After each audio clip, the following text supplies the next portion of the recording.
Hello guys, मैं आज आप लोग के लिए फ़िज़िक्स में इम्पोर्टेंट आपको लेकर आया हूँ। ठीक है, जितने भी आपको फॉर्मूलेज हो गए या आपको फ़िज़िक्स में यानी कि भौतिक से रिलेटेड कुछ भी बहुत सारे क्वेश्चन है। ठीक है, तो मैं इस वीडियो में लेकर आया हूँ। आपको अभी जो भी एग्ज़ाम का प्रिपेयरिंग कर रहे हैं साइंस का, ठीक है, तो साइंस का प्रिपेयरिंग कर रहे होंगे एंड CHSL सीजल के एग्जामिनेशन के लिए बहुत ही इंपॉर्टेंट है। ठीक है, तो यहाँ पे चलिए दो शब्द में कुछ लिखा हुआ है।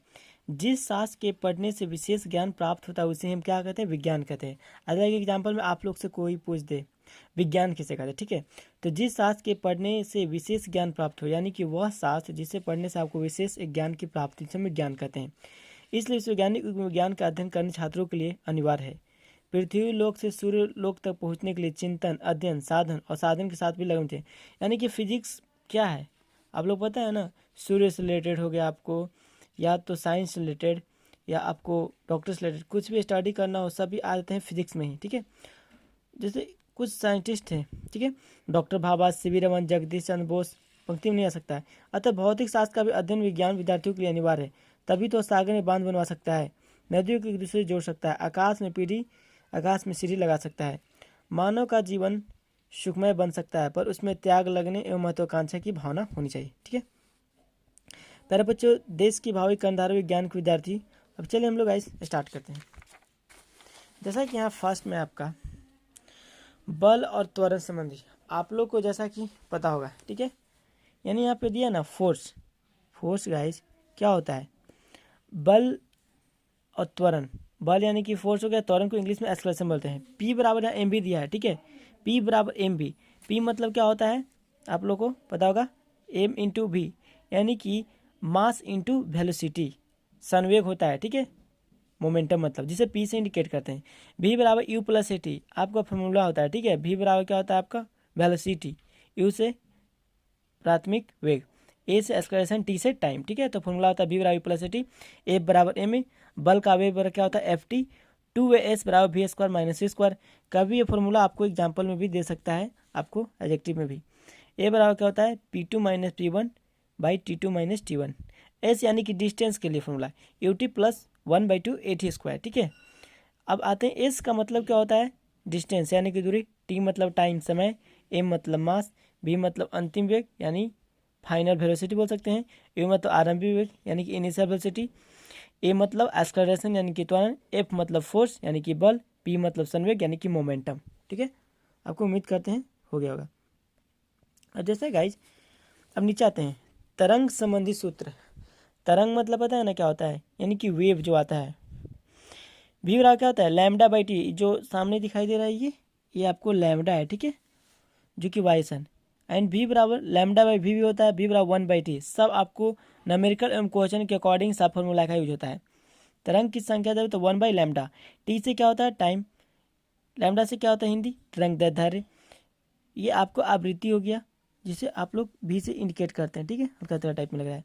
म्यू, इसको जो यू टाइप वेग दिया है ना, इसको म्यू बोलते हैं। ठीक है, म्यू करते हैं। टी यानी कि टाइम पीरियड, आवर्तकाल। ठीक है, थर्ड है कार्य एवं ऊर्जा संबंधी सूत्र, यानी कि work and energy related formula. देखिए कार्य दो प्रकार के होते हैं, कार्य ऊर्जा दो प्रकार के होते हैं।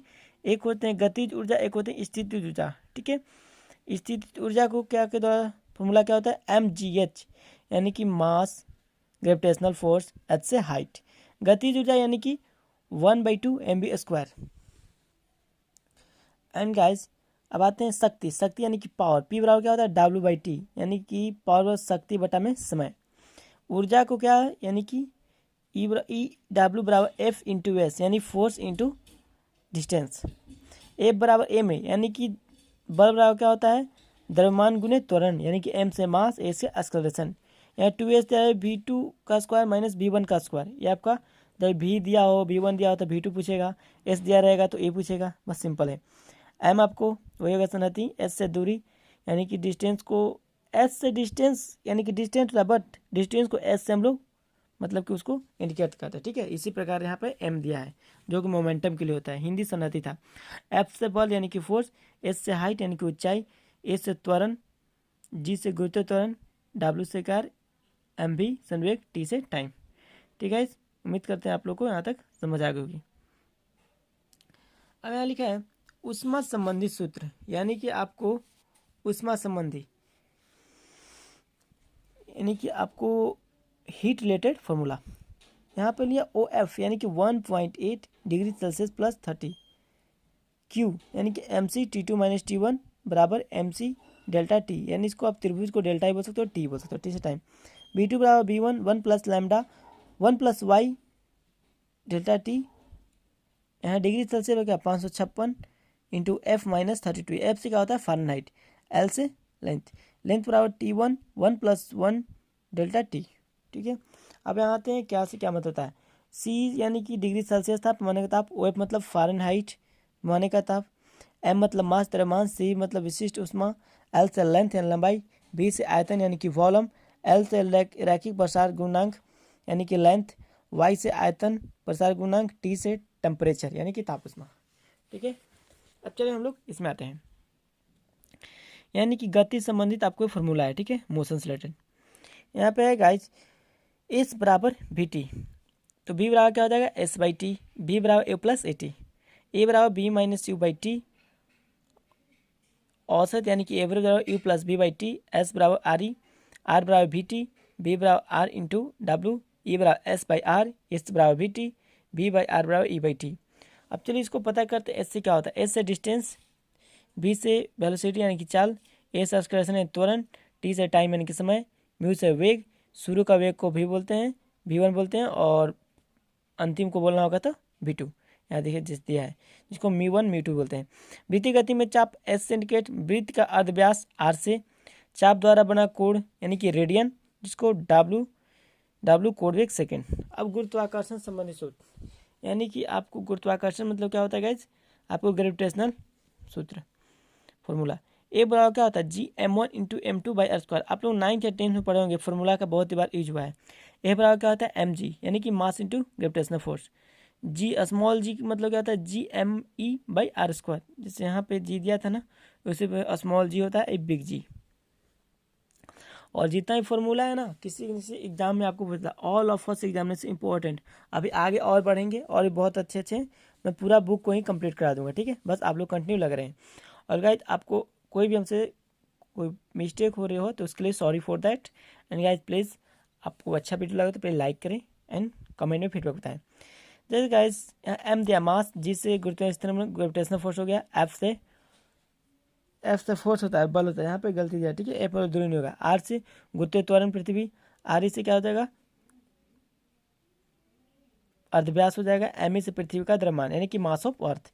सरल लोलकता पतन बल संबंधी यानी कि T बराबर क्या होता है 2π√L/G L/T² बराबर G/4π², जहाँ लोलक का आवर्त काल T, लोलक की लंबाई L और गुरुत्वीय त्वरण G, यानी कि ग्रेविटेशनल फोर्स मतलब होता है गुरुत्वीय त्वरण, ठीक है। अब यहाँ दिया है कुछ परिभाषा यानी कि डिफिनेशन, चलिए हम लोग आते हैं डिफिनेशन में। जैसा एक घनत्व किसे कहते हैं, किसी वस्तु के इकाई में पदार्थ की मात्रा को घनत्व कहते हैं। घनत्व क्या होता है आपको गाइस द्रव्यमान बटा में आयतन, ठीक है। अब नेक्स्ट सेकंड, आवर्तकाल किसे कहते हैं, बल के प्रभाव में वस्तु किसी निश्चित समय अंतराल के बाद अपनी गति को दोहराती उस समय अंतराल को आवर्तकाल कहते हैं। यानी कि टाइम पीरियड किसे कहते हैं, बल के प्रभाव में वस्तु किसी निश्चित समय अंतराल के बाद गति को दोहराती है, यानी कोई भी चीज़ मोशन को दोबारा दोहराएगी एक बार फिर अगेन एक टाइम और करते हैं, उसे क्या बोलते हैं टाइम पीरियड यानी कि आवर्तकाल।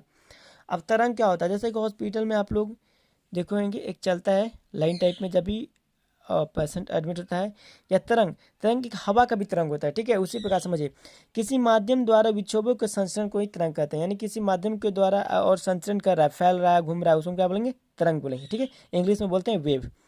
अब स्पंद किसे कहते हैं, तरंगों के संचरण में माध्यम अल्पकाल के लिए दोलन कर पुनः अपनी संतुलन की स्थिति में आ जाता है, इस प्रकार अल्पकालिक तरंगों को स्पंद कहते हैं। यानी कि तरंग के संचरण के माध्यम से यानी कुछ ही समय के लिए दोलन कर पुनः अपने संतुलित समय, यानी जिस प्रकार तरंग था ना उसी प्रकार इसमें क्या होगा अपनी स्थिति में आ जाएगा, मान के चलिए करेगा कुछ अपना टाइम से इतना दोलन मतलब फास्ट कर रहा है और कुछ समय के बाद अपना वही रूप में आ जाएगा, तो उसी को हम क्या बोलते हैं स्पंद बोलते हैं, ठीक है गाइज। अब चलिए नेक्स्ट में आते हैं गाइज अनुप्रस्थ तरंग क्या है। अब आते हैं, जब माध्यम के कण तरंग की दिशा लंबवत कंपन करे तो उसे अनुप्रस्थ तरंग कहते हैं। यानी किसी माध्यम कण तरंग की दिशा में ही और जा रही है तो उसे क्या बोलेंगे, अनुप्रस्थ तरंग। यानी कि आपका तरंग का टाइप होता है, ठीक है, अनुप्रस्थ तरंग, अनुदैर्ध्य तरंग। अब आते हैं अनुदैर्ध्य तरंग क्या है।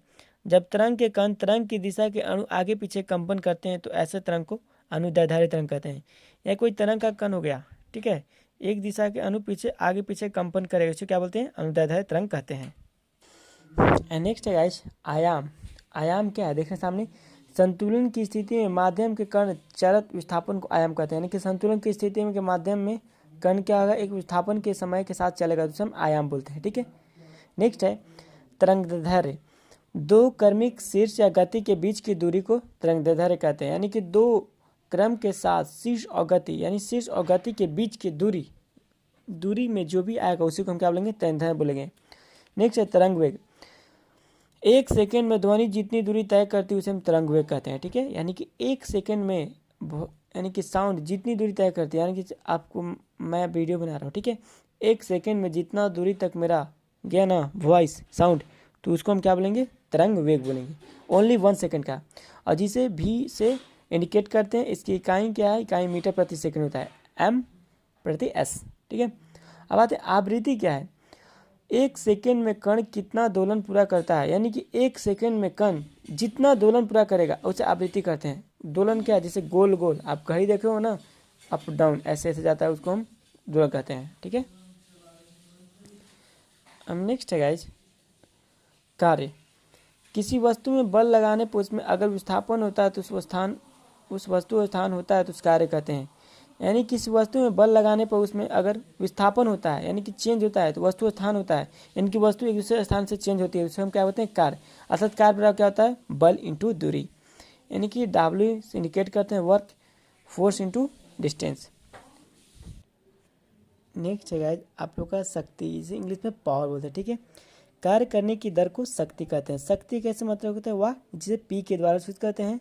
और 1 वाट बराबर कितना होता है, 746 वाट, याद रखना। ऊर्जा, कार्य करने की क्षमता को ऊर्जा कहते हैं, यानी कि एनर्जी कहते हैं।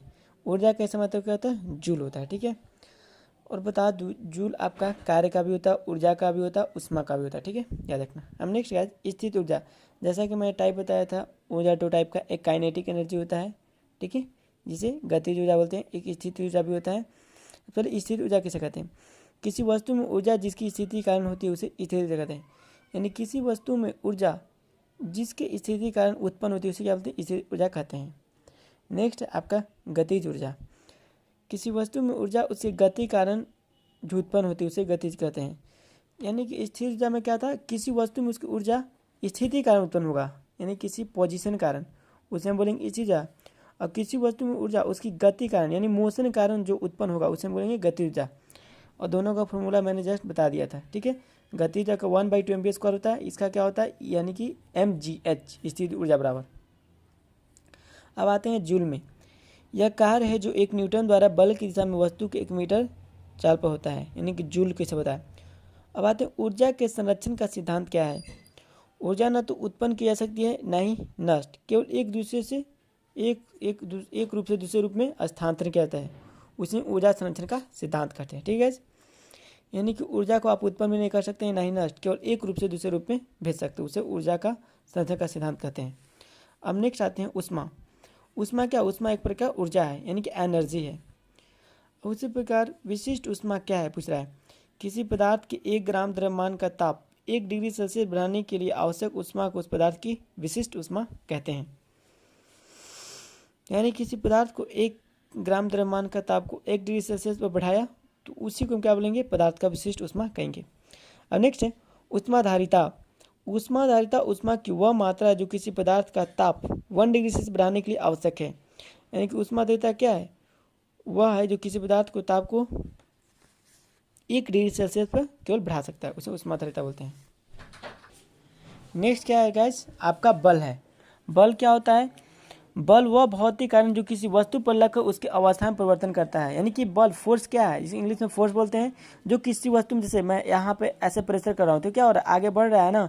यानी कि जिस कारण जिस बल का कारण आगे बढ़ रहा है, यानी कि जो हम लगा रहे हैं फोर्स, उसे हम बल कहते हैं। जो हमारे से ताकत या एनर्जी लगाती है, एक स्थान से दूसरे स्थान पर कोई वस्तु को चेंज करता है, उसे हम क्या बोलते हैं? बल बोलते हैं। याद रखना, ये 9th-10th के लिए बहुत इंपॉर्टेंट है। आपको ऑब्जेक्टिव बेस पे होगी, और जो CGL CHSL का एग्जामिनेशन का तैयारी करो उनके लिए बहुत इंपॉर्टेंट है, इसलिए इसे इग्नोर नहीं करना। कोई भी चीज़ छोटा नहीं होता है, बाद में क्या बड़ा परिणाम हो सकता है कोई नहीं जानता।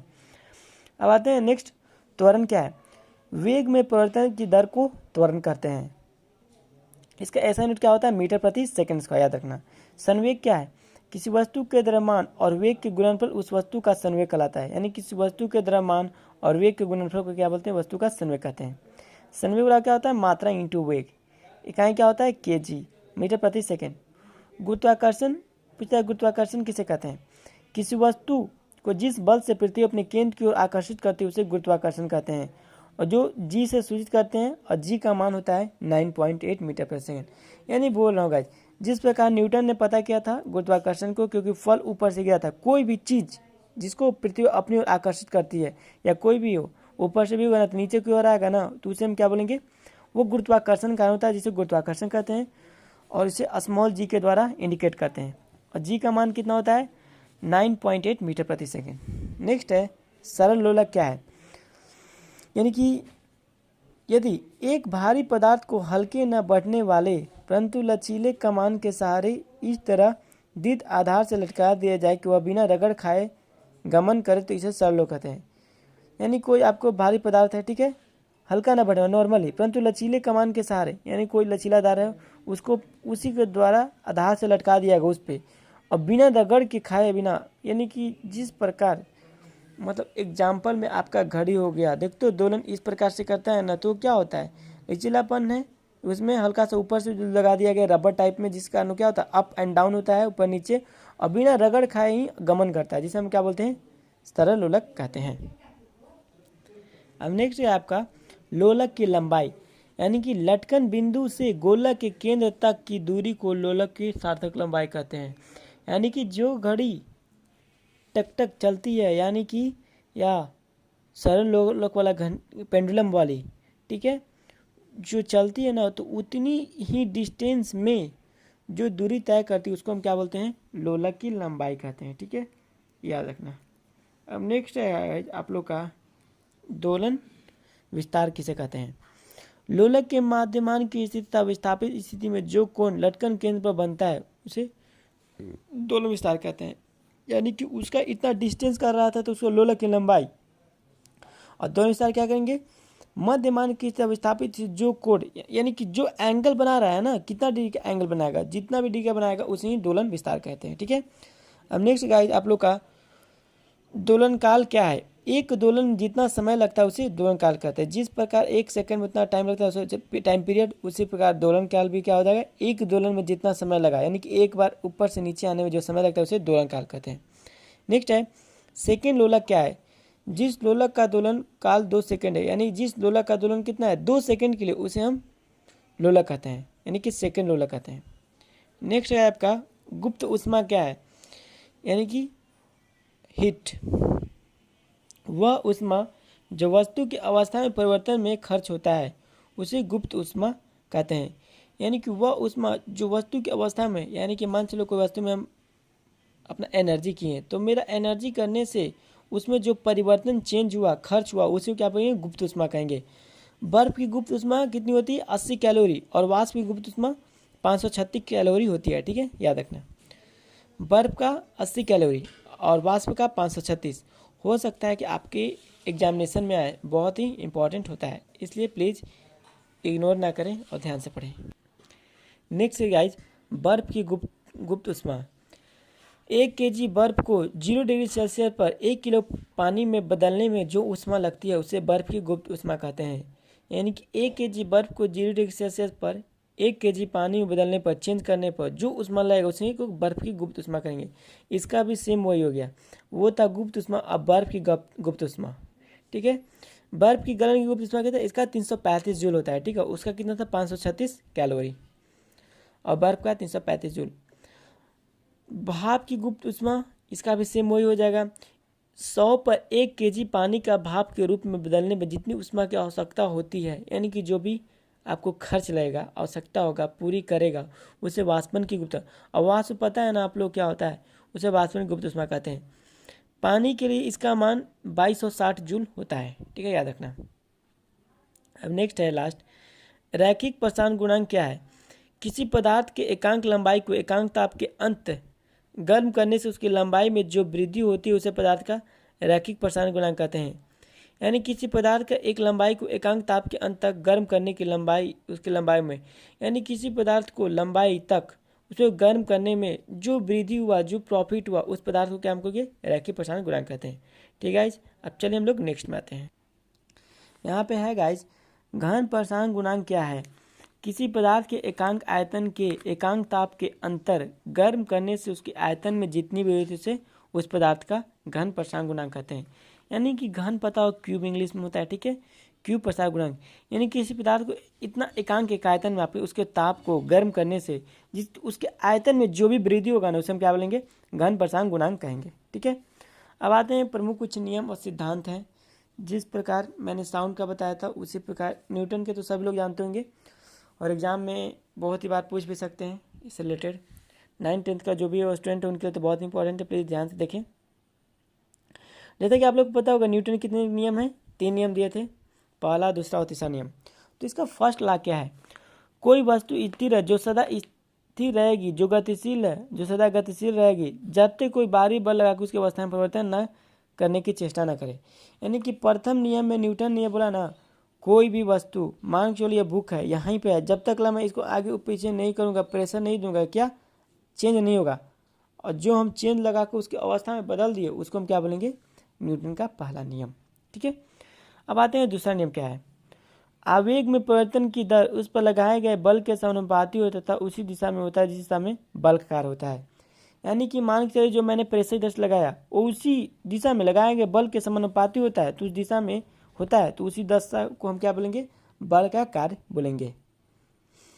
अब नेक्स्ट है आपका थर्ड लॉ। थर्ड लॉ सबसे ईजी होता है, लोग याद करने में बहुत ईजी आते हैं।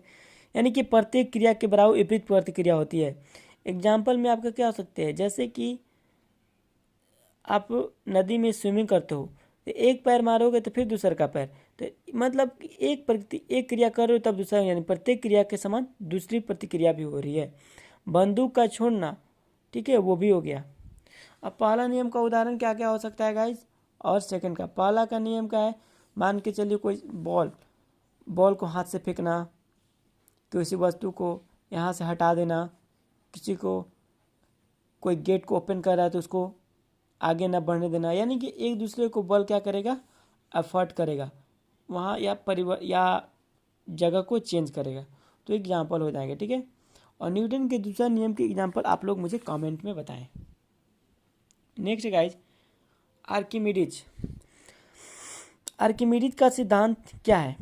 किसी द्रव में किसी ठोस पदार्थ का पूर्णतः या अंशतः डुबाया जाता है तो उसकी वजन में एक प्रत्यक्ष कमी होती है, वह कमी उस वस्तु द्वारा हटाए गए द्रव के बराबर होता है। यानी कि आर्किमिडीज का सिद्धांत ये कब दिए थे? मान के चलिए एक दिन नदी में स्नान कर रहे थे, ठीक है, तो क्या हुआ ना, किसी द्रव में किसी ठोस पदार्थ का पूर्णतः या अंशतः डुबाया जाता है तो प्रत्यक्ष कमी होती है, वह कमी उस वस्तु द्वारा हटाए गए द्रव के बराबर होता है। मान के चलिए आपके सामने मैं एग्जाम्पल बता रहा हूँ आप लोग को। जैसा कि पेन दिखाई दे रहा है, इसको पानी में इतना डुबाएंगे ना, इतना आपका लेगा पानी में डूबेगा, ठीक है, तो इतना जो डूबेगा ना, इसका भार यहाँ से यहाँ तक बराबर होगा। ये इनका कहने का सिद्धांत था आर्किमिडीज का, ठीक है। किसी द्रव में किसी ठोस पदार्थ का पूर्णतः या अंशतः या आधा या पूरा डुबाए तो उसके वजन में एक प्रत्यक्ष की कमी होती है, वह उस वस्तु द्वारा हटाए गए द्रव के बराबर होता है, यानी कि जो हट जाएगा। अब आते हैं गाइज, गुरुत्वाकर्षण के सार्वत्रिक नियम क्या है? दो वस्तुओं के बीच का आकर्षण या विकर्षण बल उसके द्रव्यमान की गुणनफल के समानुपाती एवं बीच की दूरी के वर्ग के व्युत्क्रमानुपाती होता है। यानी कि दो वस्तु के बीच के अट्रैक्शन होगा, ठीक है, और रिपल्सन होगा, यानी कि आकर्षण विकर्षण होगा, और उसके द्रव्यमान की गुणनफल और एक दूसरे क्या होगा? समानुपाती होगा, एवं बीच की दूरी के वर्ग के व्युत्क्रमानुपाती होगा, यानी कि प्रोपोर्शनल होगा, एक व्युत्क्रमानुपाती होगा। तो उसे हम क्या बोलेंगे? गुरुत्वाकर्षण के सार्वत्रिक नियम कहते हैं। नेक्स्ट है गाइस, ऊर्जा के संरक्षण का सिद्धांत प्रमाणित करना। यानी कि वही बोला ऊर्जा को न तो उत्पन्न किया जाए ना ही नष्ट, बल्कि एक ऊर्जा से दूसरी ऊर्जा में बदला जा सकता है। इसे ऊर्जा के संरक्षण का सिद्धांत कहते हैं। यानी कि ऊर्जा के संरक्षण का सिद्धांत क्या हुआ, ऊर्जा को न तो आप उत्पन्न कर सकते हैं ना ही नष्ट कर सकते हैं, बल्कि एक रूप से दूसरे रूप में रूपांतरण नियंत्रण कर सकते हैं। चलिए एग्जाम्पल के थ्रू समझते हैं। एम द्रव्यमान एक पत्थर पृथ्वी तल से h मीटर यानी कि हाइट ऊपर तक पत्थर ए पर रखा टी पर पत्थर स्थित है। अतः ए की पत्थर की स्थित ऊर्जा mgh और गतिज ऊर्जा शून्य होती है, इसलिए कुल स्थिरता प्लस गतिज ऊर्जा बराबर mgh। अब पत्थर ए पर गिरने से दिया तो कुछ देर बाद वह बी से गुजरेगा। स्थान बी x मीटर पृथ्वी तल से h-x मीटर ऊपर है। अतः बी स्थान पर पत्थर की स्थित ऊर्जा mg बराबर h-x, तब पत्थर की गति ऊर्जा 1/2 mv² पर v² बराबर u² प्लस 2s, v² बराबर 0 प्लस 2g। यानी इसका कहने का तात्पर्य है ना, यहाँ पे देखिए पृथ्वी तल बनाया गया, ठीक है, ये आपका हाइट हो गया, यहाँ पे ए हो गया प्रॉब्लम फर्स्ट, इसमें दो पॉइंट है और बीच में एक्स हो गया, ठीक है। तो ये इतना बीच में क्या हो गया, hx मीटर हो गया और mg हो गया। इसका पृथ्वी तल का स्थिति ऊर्जा पूछ रहा है, तो क्या हो जाएगा mg h-x। इसको मैं इसको घटा दी और फिर फॉर्मूला पे इसको प्रूव करके ये बता दिया है।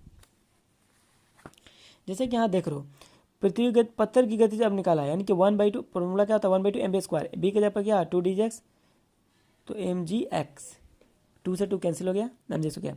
इसलिए बी पर स्थित गति ऊर्जा का जोड़ यानी कि दोनों को ऐड कर दिया, इसका आया था mg h-x और इसका ये आया, दोनों को ऐड किया, mg कॉमन लेगा, mg कॉमन लेगा तो क्या बचेगा x से x कैंसिल, तो mg और h केवल बचेगा, mgh हो गया।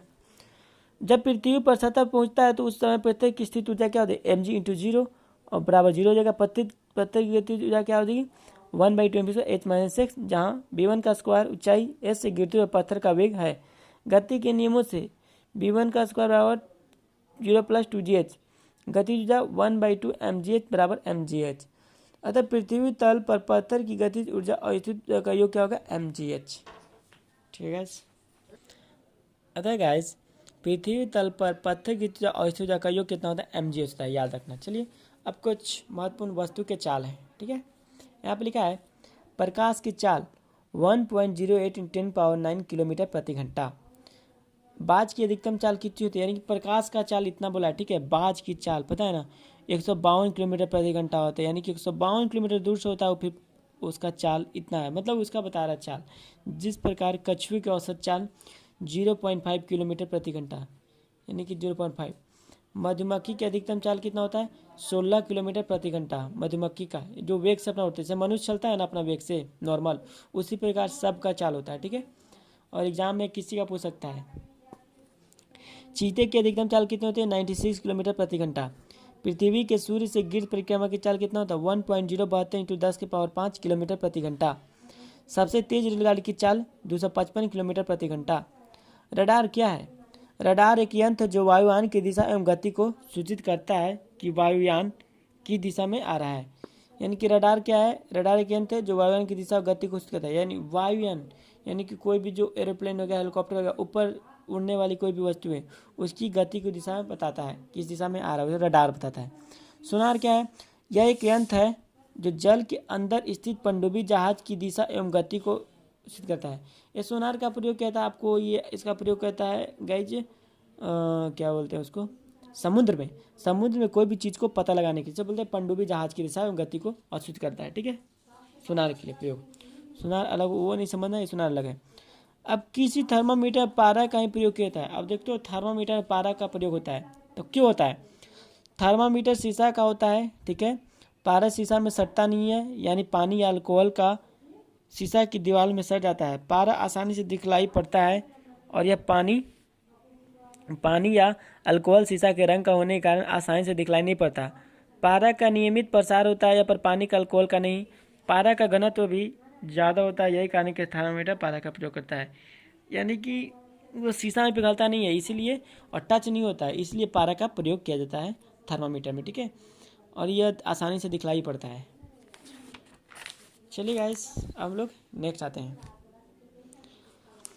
यहाँ पे है नदी की अपेक्षा समुद्र में तैरना आसान क्यों है। ये क्वेश्चन आपको पूछ सकते हैं, क्लास 10 के लिए इंपॉर्टेंट है, या किसी भी कोई भी आपसे पूछ सकता है कि नदी की अपेक्षा समुद्र में तैरना आसान क्यों होगा। कभी समुद्र में तो ट्राई नहीं किए होंगे, क्योंकि नदी में सब लोग तैरता है आसान।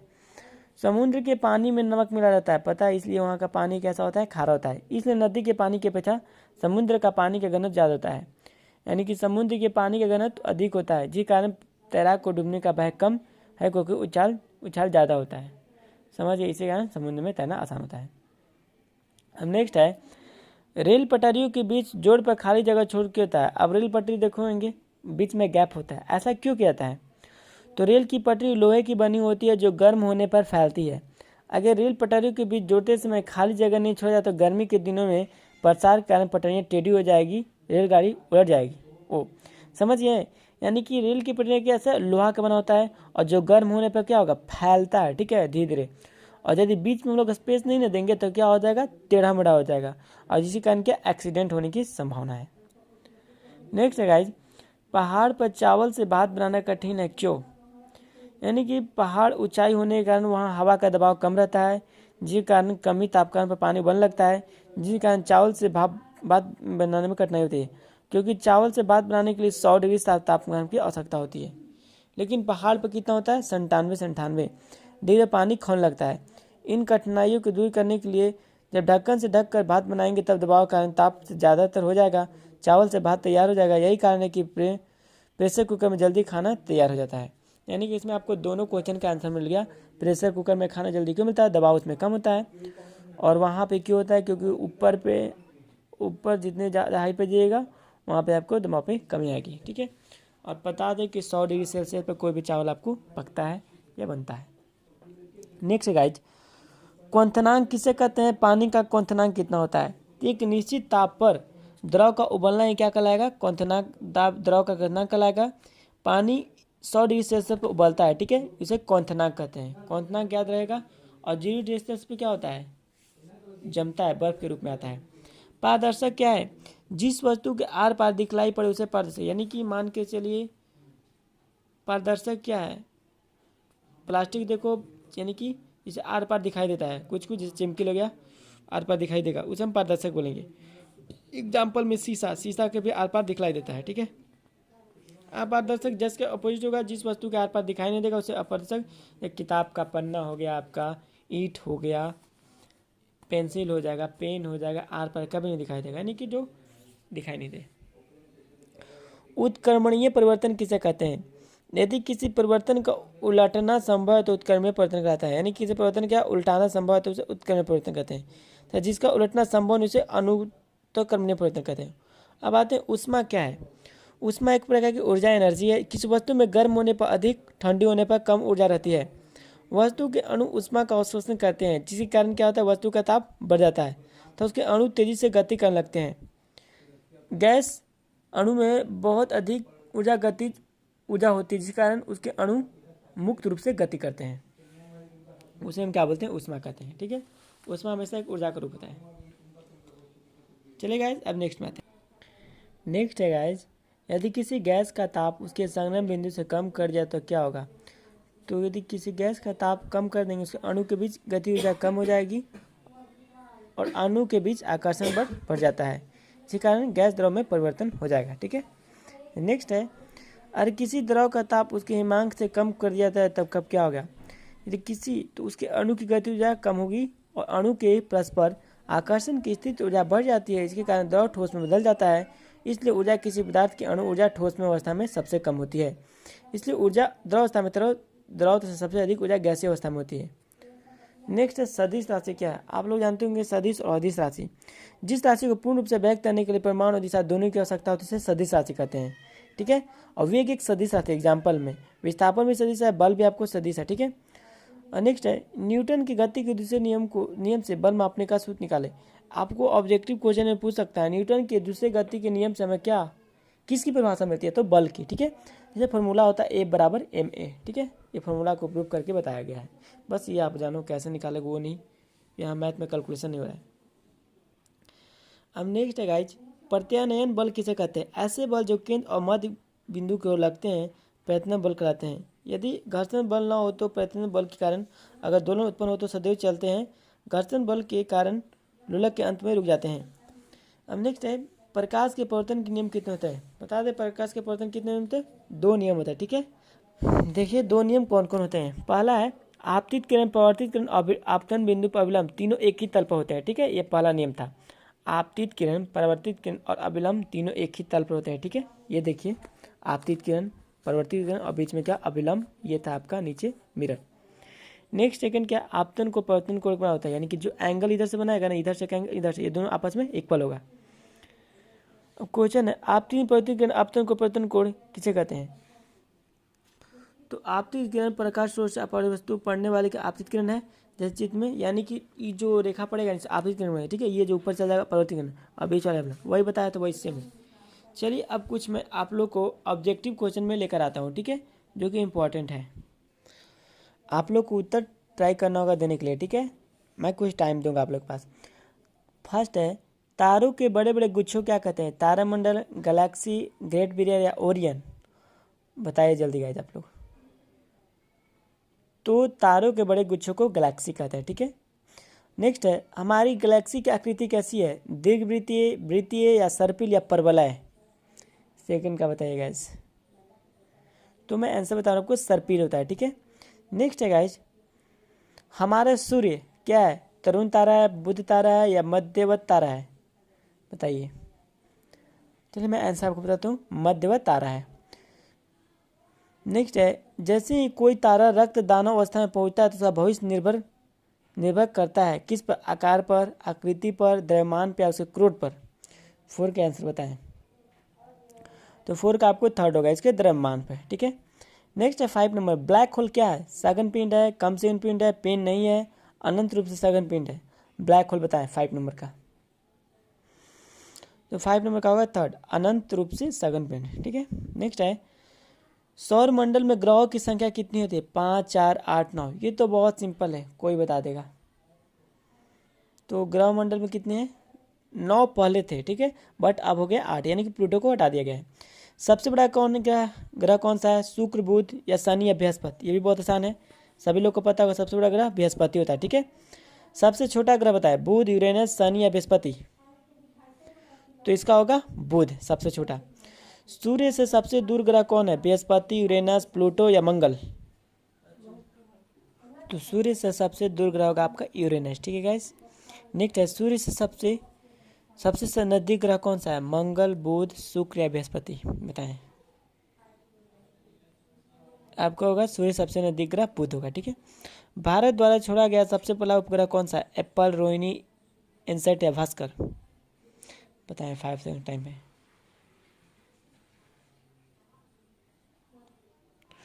तो भारत द्वारा छोड़ा गया सबसे पहला उपग्रह भास्कर है। ठीक है, पूछतल तारे की लंबी पूछ होती है, सूर्य से दूर, सूर्य से नजदीक, पृथ्वी से दूर या पृथ्वी से नजदीक। पूछतल तारे की लंबी पूछ तो होगा सूर्य से दूर। चलिए अब यहाँ पे आते हैं। विकिरण मितीय काल निर्धारण अन्वेषण द्वारा आयु जान जाती है, तारामंडल, सौरमंडल या गैलेक्सी या इनमें से कोई नहीं। 13 का बताएं। तो इसका होगा सौरमंडल। ठीक है, नेक्स्ट है 14, प्रकाश के स्रोत और प्रेक्षक के बीच अपेक्षित गति होने से प्रकाश की आभासी आवृत्ति बदल जाती है। इस घटना को क्या कहते हैं, बिग बैंग, डॉपलर प्रभाव, रमन प्रभाव या अभिरक्त स्थापन कहते हैं। तो आपको ऑप्शन नंबर होगा डॉपलर प्रभाव। ठीक है, जो कि ध्वनि से रिलेटेड होता है। 2 मंदाकिनी की दूरी को क्या कहते हैं, दूरी क्या होगी, घटेगी या बढ़ेगी या परिवर्तित रहेगी या कभी घटेगी कभी बढ़ेगी। 15 के अंदर क्या होगा, बढ़ेगी। 2 मानी दूरी। ठीक है, इस प्रकार इतना था, और मैं आपको दिखला दे रहा हूँ, आप लोग खुद से देखिए, आंसर बताएं। उत्तर नीचे ही इसमें उत्तर दिया हुआ है। ठीक है, जो देख रहे होंगे सभी का आंसर दिया हुआ है, देख लीजिए, आप लोग रिवीजन कर लीजिएगा। काफ़ी लंबी वीडियो बन गई गाइज, खुद से याद करने का ट्राई करें, इजी है जो मैं आपको दिखला दे रहा हूँ। काफ़ी लॉन्ग होने का मैं सबका एक्सप्लेन नहीं कर रहा हूँ। देख रहे हो क्वेश्चन आपके सामने है, ये भी क्वेश्चन है।